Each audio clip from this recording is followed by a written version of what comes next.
Bayangkan, setelah mengorbankan seluruh hidup untuk keluarga, di usia senja, justru kita yang dianggap beban. Apakah kasih sayang orang tua benar-benar bisa dibayar dengan satu kata terima kasih? Atau malah dibalas dengan pintu yang tertutup dari anak sendiri? Hari ini, Cahaya Usia Tua akan membawakan sebuah kisah nyata tentang seorang ibu yang diusir dari rumahnya sendiri. Tapi justru dari pengusiran itu, ia menemukan kembali harga dirinya dan makna sejati dari hidup untuk diri sendiri. Jangan lewatkan satu detik pun dari cerita ini, karena di balik setiap air mata seorang ibu, selalu ada doa yang tak pernah putus. Dan mungkin, dalam kisah ini, kamu akan melihat sosok dirimu, ibumu, atau seseorang yang hampir terlupakan.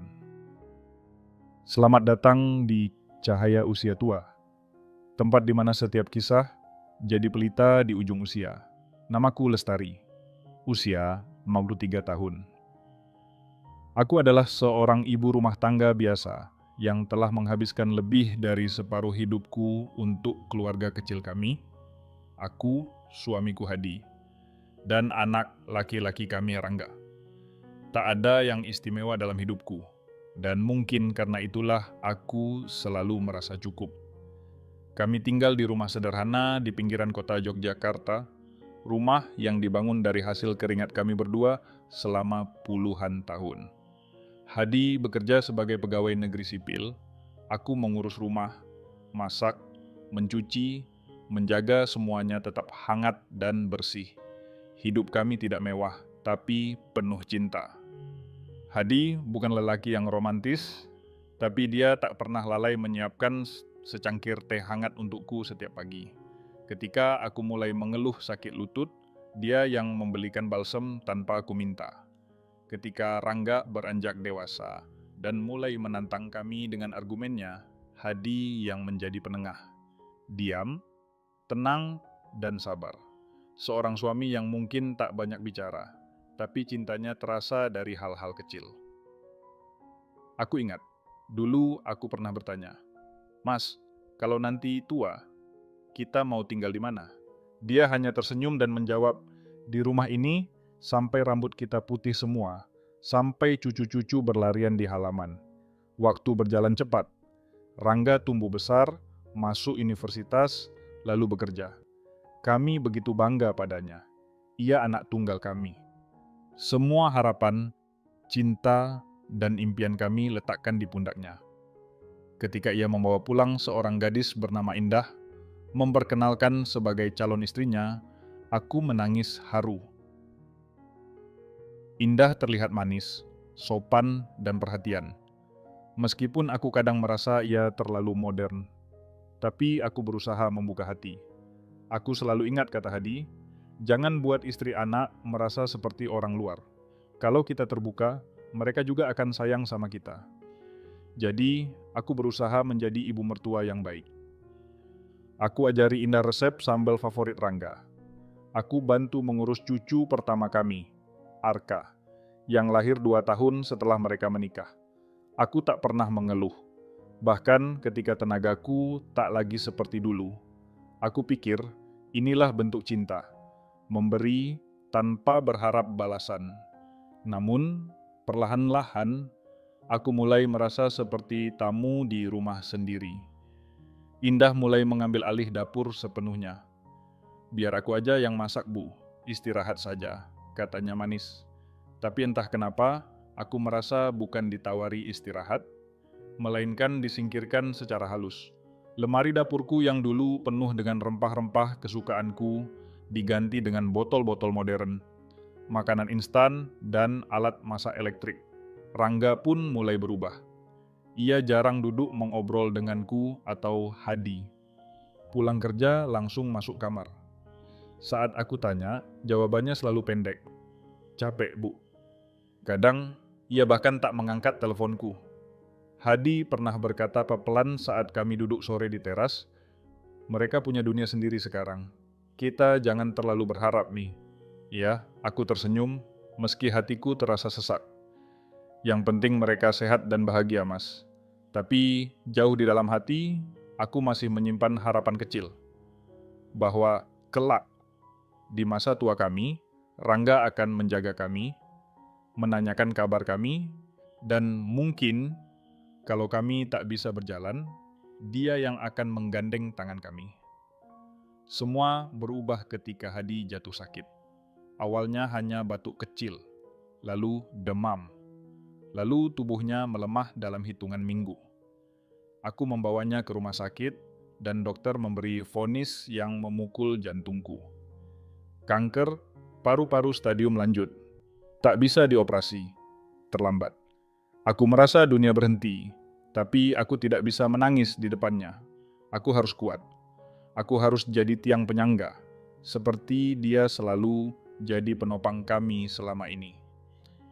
Aku merawatnya di rumah setiap hari, mengelap tubuhnya, mengganti bajunya, memasak makanan lunak yang masih bisa ia telan meski sedikit. Hadi semakin kurus. Tulangnya terlihat menonjol, matanya sayu, tapi setiap kali aku duduk di sisinya, ia tetap tersenyum. Maaf, ya, aku jadi beban, katanya suatu malam. Aku menggenggam tangannya erat. Mas, kamu bukan beban. Kamu adalah alasan aku tetap kuat. Seluruh simpanan hidup kami disumbangkan, tidak ada sepeser pun untukku, tidak ada wasiat untuk rumah. Tidak ada satu kata pun untukku. Aku menoleh pada Rangga, yang kini wajahnya memucat. Bagaimana bisa, Bu? Bapak nyumbang semua uang, katanya, jelas kecewa. Indah terdiam, lalu berbisik, ini nggak masuk akal, kok bisa? Pak Yusuf menutup map dokumen. Itu yang ditulis dalam surat wasiat. Sah secara hukum. Dan ini satu-satunya yang tercatat resmi di notaris. Aku ingin bertanya banyak hal, tapi lidahku keluh. Hadi, apa yang sedang kau lakukan? Malam itu aku duduk di kamar, menatap foto pernikahan kami yang sudah buram di bingkai kayu tua. Ku peluk bantal yang masih mengandung bau tubuhnya. Kepalaku penuh dengan tanya, kenapa Hadi menyumbangkan semua uangnya? Tanpa bicara padaku, tanpa menyisakan sedikit pun. Saat itulah aku teringat kata-katanya sebelum wafat. Rangga, kamu harus hati-hati. Tiba-tiba semuanya seperti menyatu. Peringatan samar itu. Sikap Rangga yang berubah. Indah yang tak lagi lembut. Dan sekarang, warisan yang hilang. Apakah Hadi menyadari sesuatu sebelum meninggal? Apakah dia sebenarnya mencoba menyelamatkanku? Malam semakin larut, dan di tengah kesunyian itulah, aku menerima sebuah pesan misterius di ponsel tuaku. Datanglah ke Panti Lansia Surya Harapan, tanpa nama, tanpa penjelasan, tanpa waktu. Aku menatap layar berkedip-kedip, hati berdebar kencang. Yayasan itulah tempat Hadi menyumbangkan seluruh hartanya. Apa ini kebetulan? Atau pintu menuju rahasia yang lebih besar? Aku memutuskan, aku harus pergi ke sana. Dan disinilah semuanya mulai terungkap. Pagi itu, aku berangkat seorang diri menuju Panti Lansia Surya Harapan. Matahari belum sepenuhnya terbit ketika aku menunggu bus di halte pinggir jalan. Jaket tipis yang kupakai tak mampu menahan dingin pagi, tapi tekadku sudah bulat. Aku harus tahu apa yang sebenarnya Hadi sembunyikan dariku. Perjalanan ke sana melewati jalan berliku, menanjak perlahan menuju daerah perbukitan di luar kota. Udara di sana lebih sejuk, segar, dan sunyi. Ketika aku turun dari bus, papan nama besar bertuliskan Panti Lansia Surya Harapan menyambutku.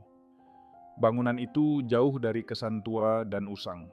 Justru terlihat modern, bersih, dan tertata rapi seperti resort pensiun. Aku berdiri ragu di depan gerbang, ingin menekan bel, Namun, sebelum jariku menyentuh tombol, suara lembut memanggil dari belakangku. "Bu Lestari?" Aku menoleh. Seorang pria paruh baya berdasi, wajahnya ramah dan tenang.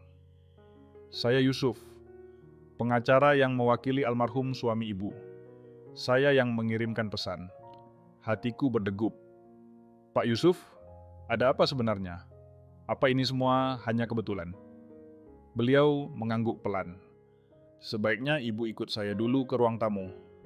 Ada sesuatu yang perlu ibu lihat."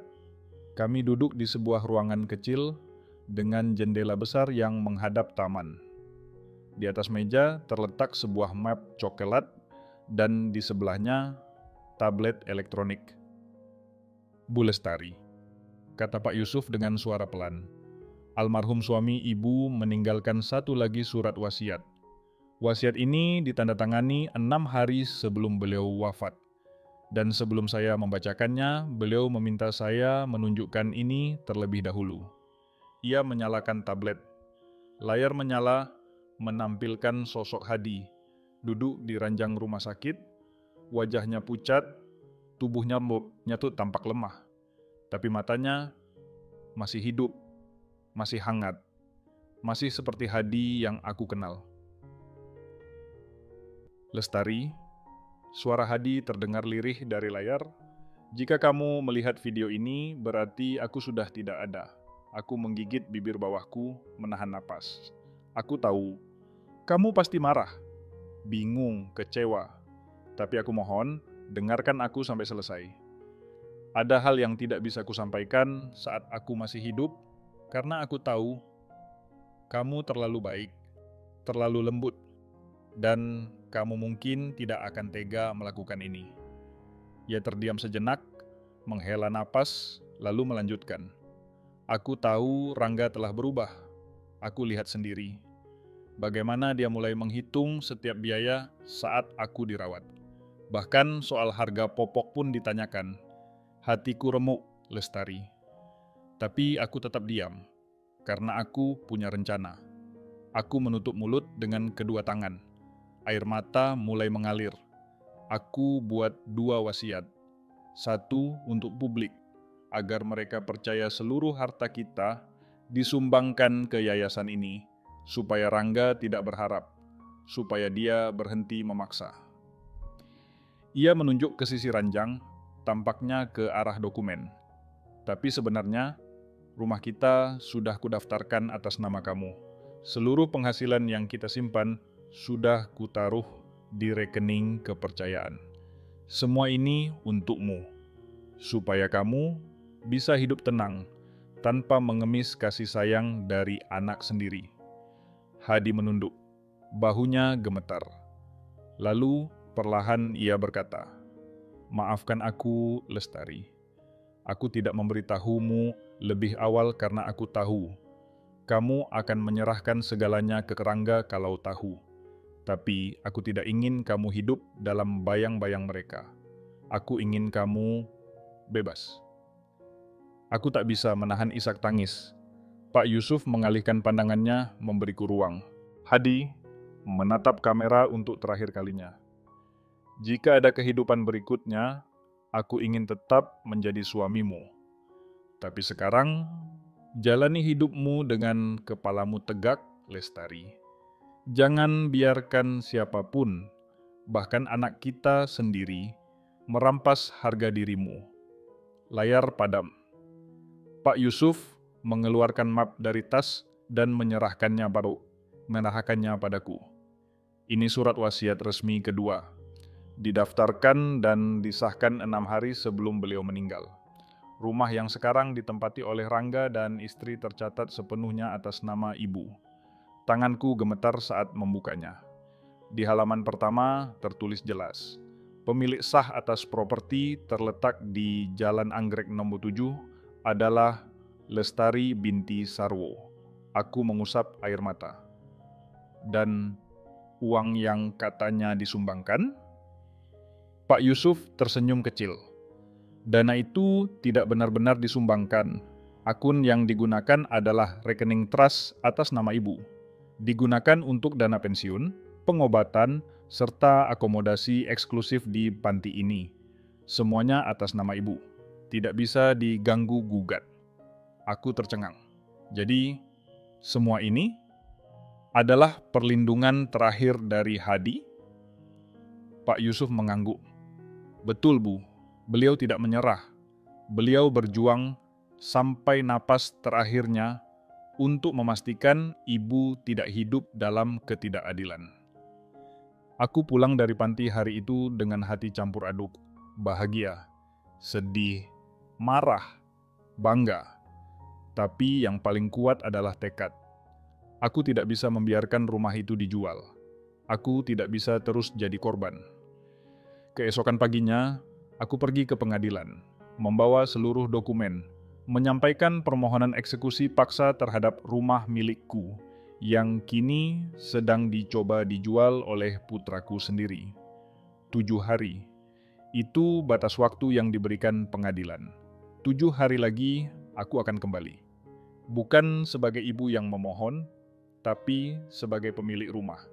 Dan saat itu tiba, tak ada satupun yang bisa menghentikanku. Hari itu terasa lebih sunyi dari biasanya. Langit mendung, angin berhembus kencang, seolah semesta pun tahu bahwa badai yang lebih besar akan datang. Aku berdiri di depan pagar rumah. Rumah yang selama lebih dari 30 tahun menjadi saksi bisu dari segala tawa dan tangisku. Rumah yang dulu dibangun Hadi dengan tangan sendiri. Kini rumah itu dipenuhi suara palu dan gergaji. Tukang sedang membongkar plafon, mengecat ulang tembok, bahkan membongkar dapur lama yang dulu kubersihkan setiap hari. Indah menyambutku dengan tatapan kaget bercampur kesal. Bu, ngapain kesini? Katanya cepat, tubuhnya setengah menutup pintu. Aku menatap matanya. Tenang, saya mau bicara dengan Rangga. Panggil dia. Indah tampak gelisah. Dia lagi sibuk, Bu. Rumah ini lagi direnovasi, kita mau bikin lebih nyaman. Nanti ibu, suaraku memotong kalimatnya. Saya tahu kalian mau jual rumah ini. Saya tahu kalian sudah undang agen properti. Saya juga tahu, semua ini bukan karena kenyamanan, tapi karena kalian ingin menyingkirkan saya. Langkah kaki berat terdengar dari tangga. Rangga muncul, memakai kaos lusuh dan celana pendek. Wajahnya masih sembab bangun tidur. Ibu datang lagi? Katanya datar. Sudahlah, Bu. Kita sudah bicarakan ini. Aku membuka tas, mengeluarkan satu berkas tebal, dan meletakkannya di meja makan yang sudah nyaris kosong dari perabotan. Ini surat eksekusi pengadilan, dan ini salinan wasiat terakhir ayahmu. Rangga meraih kertas itu, tapi salah satu petugas pengadilan yang mengiringiku segera menahan tangannya. Maaf, Pak, tidak boleh menyentuh dokumen resmi. Mohon baca dari jauh, Pak. Rangga menoleh ke arah petugas itu. Siapa kalian? Saya dari pengadilan negeri, menyampaikan surat eksekusi atas nama Ibu Lestari, pemilik sah rumah ini. Bapak dan keluarga diberi waktu 7 hari untuk mengosongkan properti. Rangga membelalak. Apa? Ini rumah saya. Aku menatapnya dalam-dalam. Tidak, Rangga. Ini rumah ayahmu. Dan ayahmu mewariskannya padaku, bukan padamu. Aku diam selama ini bukan karena aku kalah, tapi karena aku percaya kamu masih punya hati. Indah melangkah cepat, memegang lengan suaminya. Rangga, kita nggak bisa menang lawan pengadilan. Wajah Rangga merah padam. Jadi, ibu mau mengusir kami? Kami ini anak ibu. Cucu ibu juga tinggal di sini. Aku menggigit bibirku, napasku berat. Tapi hatiku tidak gemetar. Kalian yang lebih dulu mengusirku. Kalian yang mengganti kunci rumah. Kalian yang membongkar ruang tamu tempat aku dan ayahmu biasa duduk sore-sore. Kalian yang minta aku pergi sebelum masa duka selesai. Suaraku serak, tapi tegas. Sekarang giliran aku. Rangga menunduk. Tangannya mengepal, rahangnya mengeras. Baik, tapi jangan pikir aku akan diam. Aku menggeleng pelan, tak perlu diam. Tapi jangan lupa, hukum bukan soal emosi, ini soal hak. Petugas pengadilan menyerahkan satu bundel terakhir. Pak Rangga, Ibu Indah. Ini daftar barang milik pribadi Ibu Lestari. Harap tidak dipindahkan. Barang lain silakan dikemas dan dibawa dalam waktu 7 hari. Hari itu aku tidak tinggal lama. Aku pergi tanpa menoleh ke belakang. Tapi di telingaku, suara Indah menggema. Bu, kami ini keluarga. Kenapa sekeras itu, Ki? Hari ini aku tidak menangis lagi. Hari ini aku memaafkan. Tapi bukan untuk mereka, untuk diriku sendiri. Aku bukan lagi Bu Lestari yang diam dan mengalah. Aku adalah Lestari. Perempuan yang tahu bahwa harga diri bukan untuk dinego. Dan cinta sejati tidak akan pernah memaksa. Hari-hariku di panti lansia berlalu seperti aliran sungai yang tenang. Tidak terburu-buru, tidak pula berhenti.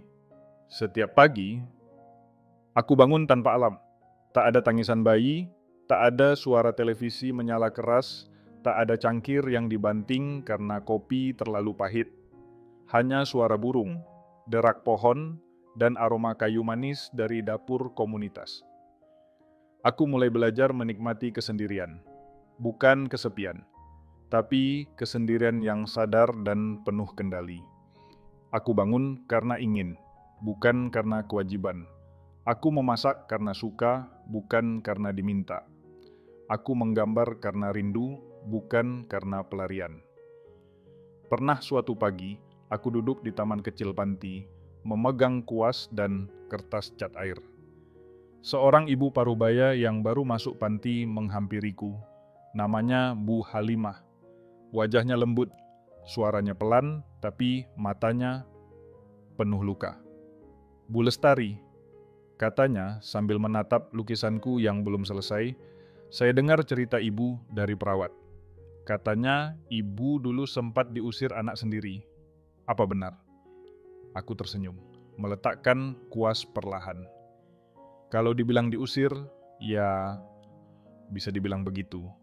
Tapi sekarang saya sudah kembali. Lalu, ibu tidak marah? Tanyanya, suaranya nyaris berbisik. Tidak dendam? Aku menatap matanya dalam-dalam. Saya pernah sangat marah, pernah sangat kecewa. Tapi dendam tidak menyembuhkan luka.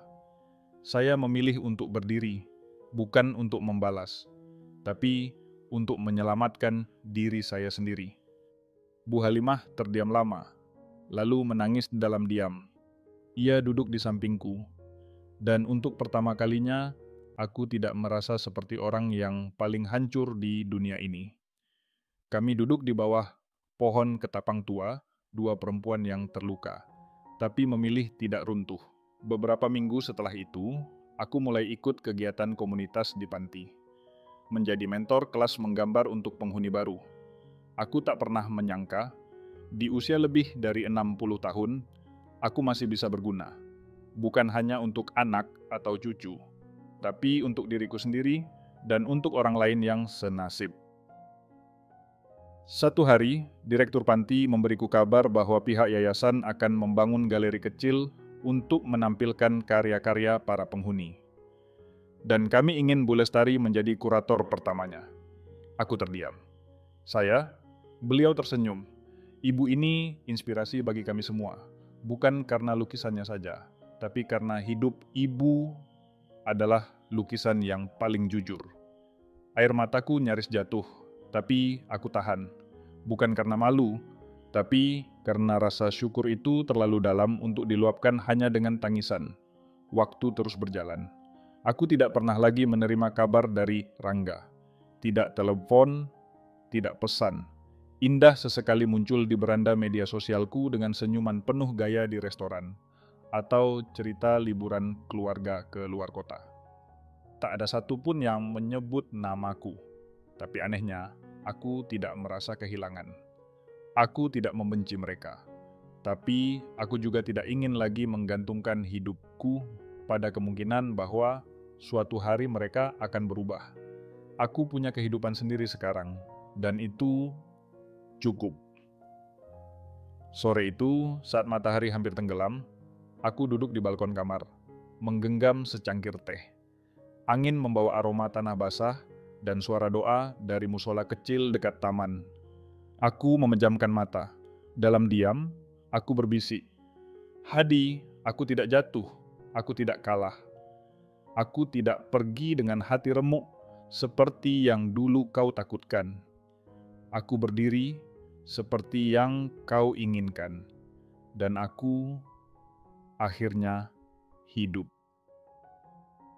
Angin menjawab bisikku dengan lembut, dan di sanubari terdalamku, aku tahu ia masih di sana. Tak lagi sebagai pelindung di sampingku, tapi sebagai kekuatan dalam diriku. Aku bukan istri yang ditinggalkan. Aku bukan ibu yang dibuang. Aku adalah perempuan yang akhirnya tahu caranya berdiri sendiri. Hari itu, langit mendung. Hujan turun perlahan, membasahi taman dan kaca jendela kamarku. Aku baru saja selesai mengganti spray ketika menemukan sesuatu yang terjepit di balik laci meja kayu kecil di sudut kamar. Sebuah amplop kuning pudar, ditulis dengan tangan yang sangat kukenal. Tulisannya sedikit bergetar, seperti tangan yang sudah tak kuat menggenggam pena.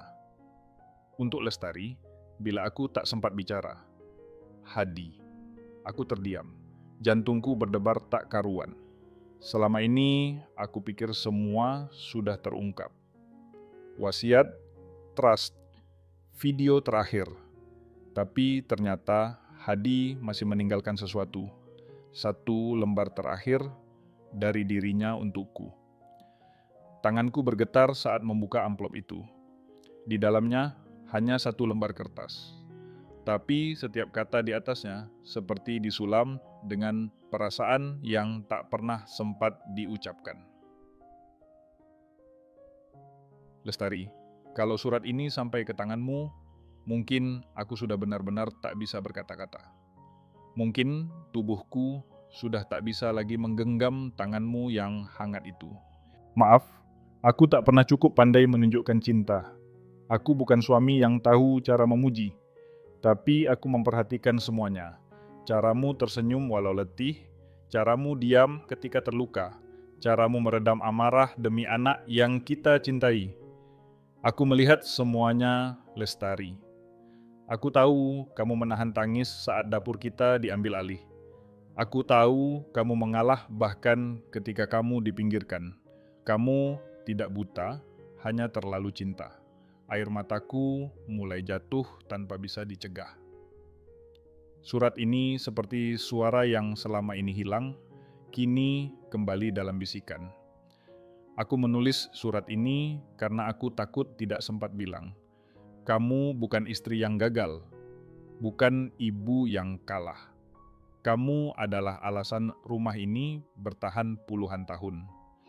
Aku membuat keputusan tentang rumah dan harta.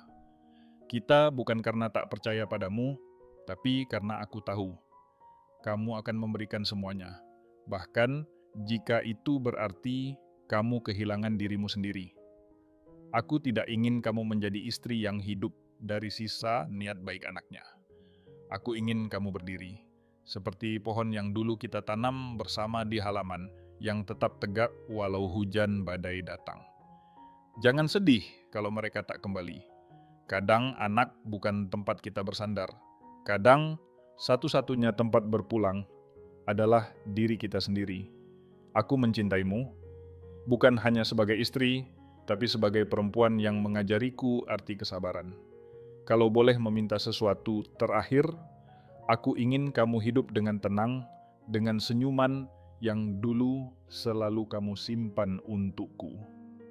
Kalau kamu sudah bisa tertawa lagi, lihatlah langit. Mungkin aku sedang tertawa bersamamu. Salam terakhir, Hadi.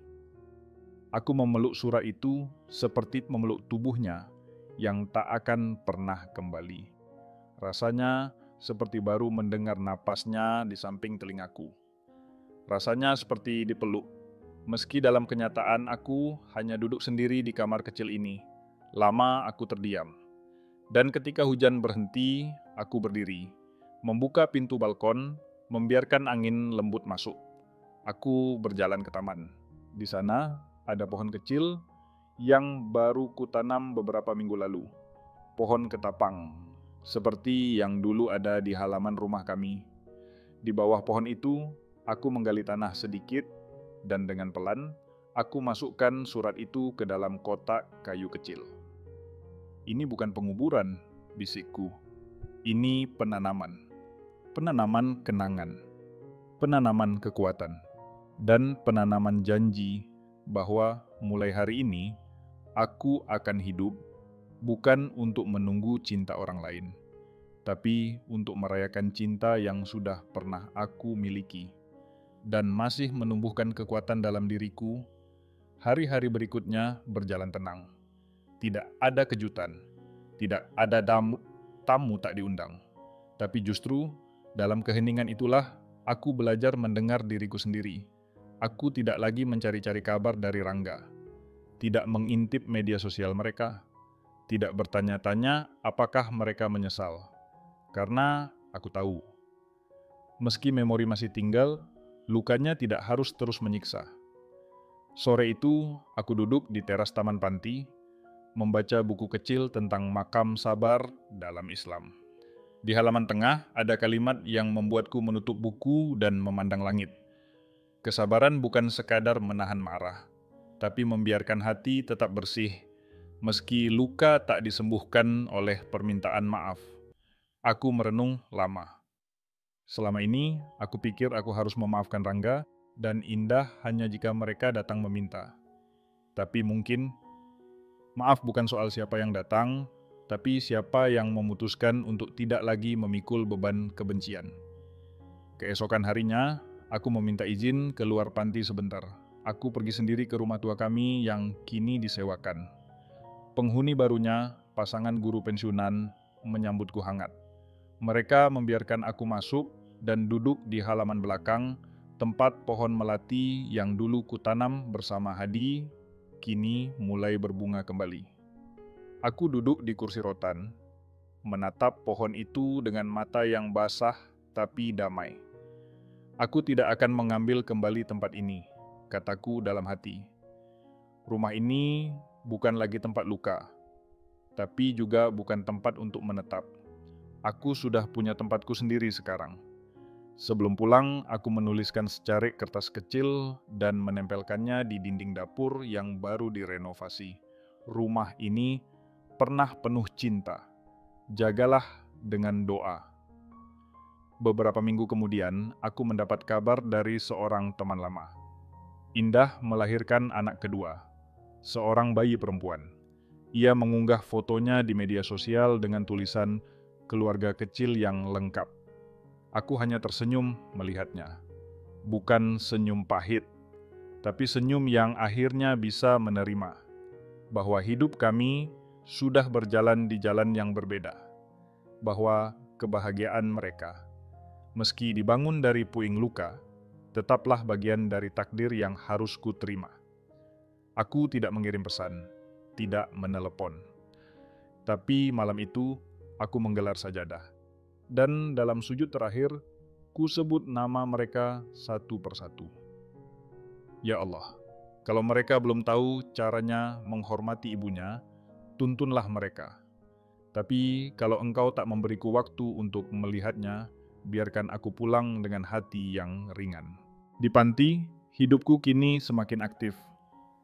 Aku ikut tim kecil yang merancang kegiatan spiritual mingguan. Aku mengisi kelas seni untuk anak-anak dari sekolah dasar yang berkunjung. Kadang, kami mengundang mahasiswa psikologi untuk belajar dari kisah hidup kami. Suatu ketika, seorang mahasiswa bertanya padaku, "Bu, kalau waktu bisa diputar, apakah ibu akan memilih kehidupan yang sama?" Aku tersenyum. Aku akan memilih suami yang sama. Tapi mungkin Aku tidak akan mendidik anakku dengan semua hal dikorbankan. Aku akan ajari dia mencintai, tanpa harus menginjak yang mencintai. Dia menunduk, mencatat. Jadi, ibu sudah benar-benar memaafkan? Aku menatap jendela, melihat bayangan senja yang mulai turun. Aku memaafkan, tapi aku tidak lupa. Karena kalau aku lupa, aku akan jatuh ke lubang yang sama. Dan itulah kenyataan yang paling pahit sekaligus paling membebaskan dalam hidupku. Bahwa memaafkan tidak harus mengizinkan luka yang sama terjadi lagi. Malam itu, aku menulis dalam buku harianku. Hari ini, aku melihat masa lalu tanpa ingin kembali. Aku melihat anakku tanpa ingin dimiliki. Aku melihat diriku, dan akhirnya bisa memeluknya. Waktu tak pernah benar-benar menghapus jejak, ia hanya menaburinya dengan debu. Dan jika kita cukup berani untuk meniup debu itu, luka lama bisa muncul kembali, utuh. Suatu siang yang hangat, aku sedang menyiram tanaman di balkon ketika seorang staf panti mendatangiku. Wajahnya tampak ragu. Bu Lestari, maaf mengganggu. Tapi ada seseorang yang ingin bertemu. Katanya, keluarga ibu. Aku menoleh. Hatiku berdetak tak beraturan. Namanya Pak Rangga. Aku duduk di ruang tamu panti dengan tangan bergetar ringan. Pintu terbuka dan di ambangnya berdiri sosok laki-laki dewasa, tubuh lebih kurus, wajah lebih tirus, matanya sedikit cekung. Rangga. Anakku. Kami saling diam cukup lama sebelum ia duduk. Tak ada pelukan. Tak ada salam cium tangan seperti dulu. Tapi untuk pertama kalinya dalam bertahun-tahun, dia menatapku seperti seorang anak yang kehilangan arah. Bu, suaranya serak. Apa kabar?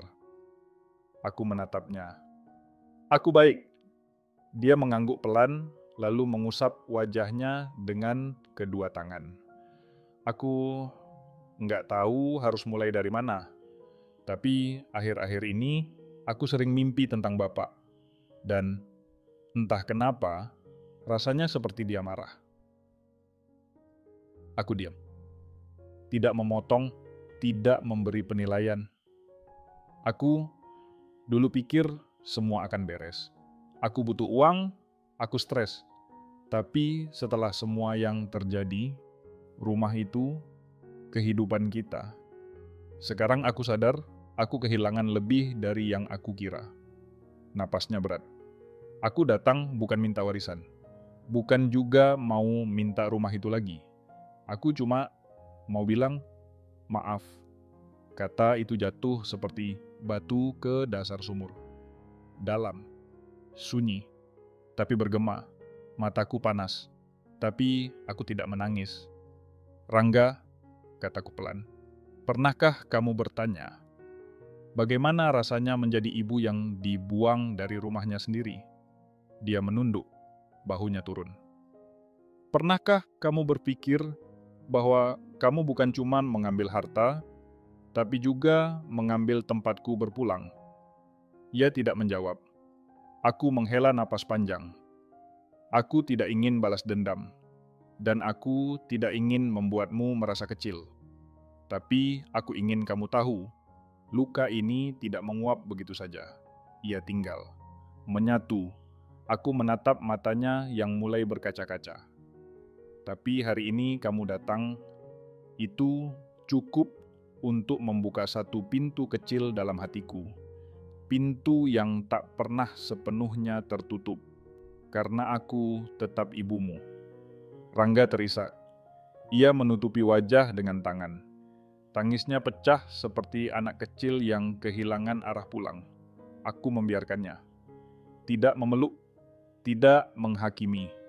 Karena kadang, seseorang harus tenggelam dulu agar tahu betapa butuhnya ia untuk bernapas. Sebelum pulang, Rangga memberiku sebuah amplop kecil. Ini bukan uang, hanya surat dari Arka. Aku membuka surat itu setelah ia pergi. Di atas kertas bergambar dinosaurus, dengan tulisan belum rapi, cucuku menulis, "Nenek, aku kangen.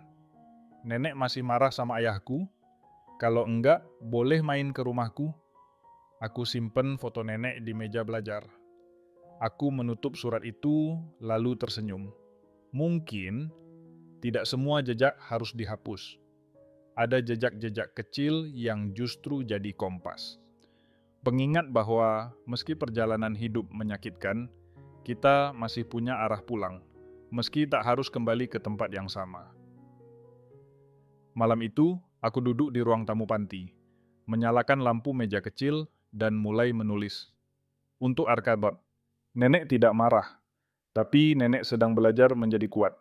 Dan dalam proses itu, nenek tidak ingin siapapun terluka lagi. Kalau kamu ingin datang, pintu nenek terbuka. Tapi kali ini, kamu harus janji. Jangan tumbuh jadi anak yang lupa siapa yang membesarkanmu.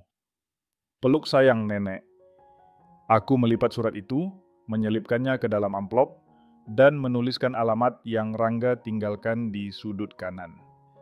Untuk pertama kalinya, aku tidak hanya memberi maaf, tapi juga memberi jalan. Bukan untuk mereka kembali menguasai hidupku, tapi untuk mereka tahu bahwa jejak tidak hilang. Ia hanya menunggu untuk ditemukan kembali, dengan langkah yang baru. Langit pagi itu cerah, cahaya mentari menembus tirai kamar, menari-nari di dinding seperti anak kecil yang menari di halaman. Hari ini aku genap 64 tahun. Tidak ada pesta besar. Tidak ada kue lapis 3 tingkat. Tapi di meja kecil dekat jendela, ada setangkai mawar putih dalam vas bening dan secangkir teh hangat yang disiapkan oleh pengurus panti. Di sampingnya, sebuah kartu kecil dari Arka. "Selamat ulang tahun, Nek. Aku janji akan jadi anak baik." Aku menyentuh tulisan itu dengan jemari pelan. Di belakangnya, Rangga menuliskan satu kalimat pendek. "Terima kasih telah membuka pintu." Siang harinya, para penghuni panti berkumpul di taman kecil. Ada alunan musik akustik, tawa yang ringan, dan potongan kue bolu sederhana yang dibagi rata. Aku tidak menyangka mereka semua diam-diam merayakan hari ulang tahunku. Bu Halimah mendekat sambil membawa bingkisan kecil. "Lestari," katanya lembut. "Ini dari kami semua, bukan hadiah mahal. Tapi kami ingin kau tahu, tempat ini tidak akan sama tanpamu." Aku membuka bungkusan itu perlahan. Di dalamnya ada lukisan kecil. Gambarku sedang duduk di taman, tersenyum, dikelilingi bunga dan sinar matahari. Mataku basah, bukan karena sedih, tapi karena untuk pertama kalinya dalam hidupku, aku merasa dilihat bukan sebagai ibu, bukan sebagai istri, tapi sebagai diriku sendiri. Beberapa hari setelah itu, aku menuliskan surat terakhir di buku harianku. Bukan karena aku akan pergi, tapi karena aku tahu kisah ini sudah sampai di ujung yang indah. Aku tidak tahu apa yang akan terjadi besok, tapi hari ini aku hidup sepenuhnya. Aku pernah dibuang, pernah dilukai, pernah kehilangan segalanya. Tapi dari kehancuran itu, aku membangun diriku sendiri. Bukan sebagai korban, tapi sebagai perempuan yang memilih untuk berdiri. Dan sekarang, hidup ini akhirnya benar-benar milikku. Aku menggulung karpet kecil, membuka jendela, dan membiarkan angin sore masuk. Di luar, anak-anak sekolah bermain sambil tertawa.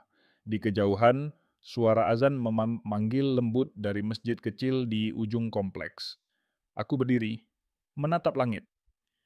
Tidak lagi menunggu seseorang datang. Tidak lagi menanti balasan. Tidak lagi berharap masa lalu kembali. Karena aku sudah punya segalanya.